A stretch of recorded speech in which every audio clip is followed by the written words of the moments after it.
ಕಡತ ವಿಲೇವಾರಿ ಕಾರ್ಯಕ್ರಮವನ್ನು ಅಧಿಕಾರಿಗಳು ತಮ್ಮದೇ ಕಾರ್ಯಕ್ರಮ ಎಂಬ ಭಾವನೆಯಿಂದ ಕೆಲಸ ಮಾಡಿದಾಗ ಇಂತಹ ಕಾರ್ಯಕ್ರಮಗಳು ಯಶಸ್ವಿಯಾಗುವ ಜತೆಗೆ ಸರ್ಕಾರವು ಕೆಲಸ ಮಾಡುತ್ತಿದೆ ಎಂಬುದನ್ನು ಜನರಿಗೆ ತೋರಿಸಿದಂತಾಗುತ್ತದೆ. ಬಂಟ್ವಾಳ ಶಾಸಕ ರಾಜೇಶ್ ನಾಯ್ಕ್ ಉಳಿಪ್ಪಾಡಿ ಹೇಳಿದರು. ಅವರು ಬಿಸಿ ರೋಡಿನ ಮಿನಿ ವಿಧಾನಸೌಧ ಸಭಾಂಗಣದಲ್ಲಿ ಬಂಟ್ವಾಳ ತಾಲೂಕು ಮಟ್ಟದ ಕಡತ ವಿಲೇವಾರಿ ಸಪ್ತಾಹ 2022 ಕಾರ್ಯಕ್ರಮವನ್ನು ಉದ್ಘಾಟಿಸಿ ಮಾತನಾಡಿದರು. ತಹಶೀಲ್ದಾರ್ ರಶ್ಮಿ ಎಸ್ಆರ್ ಮಾತನಾಡಿ, ಪ್ರಸ್ತುತ ಕಡತ ವಿಲೇವಾರಿಯಲ್ಲಿ 3 ಅನುಬಂಧಗಳನ್ನು ನೀಡಲಾಗಿದ್ದು, ಹಳೆಯ ಕಡತಗಳು, ಸಾರ್ವಜನಿಕರ ದೂರು ಅರ್ಜಿಗಳು, ಸೇವೆಗಳ ವಿತರಣಾ ಅರ್ಜಿಗಳು ಹೀಗೆ ಎಲ್ಲವನ್ನೂ ಎಲ್ಲ ಇಲಾಖೆಗಳ ಅಧಿಕಾರಿಗಳು ವಿಲೇವಾರಿ ಮಾಡುವ ನಿಟ್ಟಿನಲ್ಲಿ ಕಾರ್ಯನಿರ್ವಹಿಸಬೇಕಿದೆ ಎಂದರು.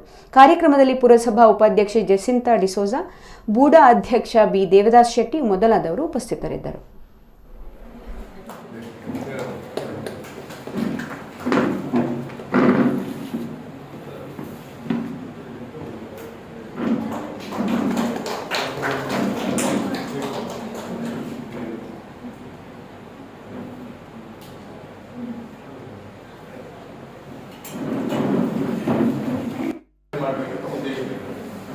ಸಮಾಜದ ಕಟ್ಟಕಡೆಯ ವ್ಯಕ್ತಿ ಸರ್ಕಾರ ಕಚೇರಿಗೆ ಹೋದಾಗ ಯಾವುದೇ ತೊಂದರೆಗಳಾಗಬಾರ್ದು.